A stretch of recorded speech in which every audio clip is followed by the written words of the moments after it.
नमस्कार मंडळी, आजपासून आपण वेट लॉस रेसिपी चालू करणार आहोत। त्यासाठी सर्वात पहिल्यांदा रात्रभर भिजवलेले हरभरे मी कुकरमध्ये शिजवून घेतलेले आहेत। नंतर ते एका मिक्सरच्या भांड्यामध्ये घालायचे आहेत आणि बारीक करून घ्यायचे आहेत। तुम्ही याऐवजी मॅशरने मॅश केले तरी देखील चालेल। नंतर एका भांड्यामध्ये काढून घ्यायचे आहे। त्यामध्ये कांदा, 1.5 ते 2 चमचा बेसन घालायचं आहे, लाल तिखट, मीठ, जिरेपूड, धनेपूड घालायचं आहे, थोडासा पुदिना घातलाय, तुम्ही पुदिन्याऐवजी कोथिंबीर घातली तरीही चालेल। आता हे मिक्स करून घ्यायचं आहे आणि याच्या टिक्कीज बनवून घ्यायचे। हरभऱ्यामध्ये खूप जास्त प्रोटीन आणि फायबर असल्यामुळे आपल्याला जास्त वेळ भूक लागत नाही। 2 टिक्कीमध्येच फुल झाली होती मी तरी।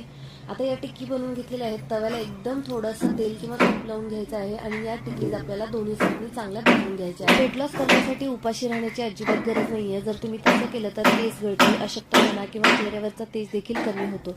त्यामुळे हेल्दी खाऊन तुम्ही वजन कमी करू शकता। आता या टिक्कीज भाजून झालेल्या आहेत, त्या मी एका प्लेटमध्ये काढून घेते। तर एका वाटीमध्ये मी दही घेतलं होतं, त्याच्यामध्ये थोडंसं बीट किसून घ्यायचं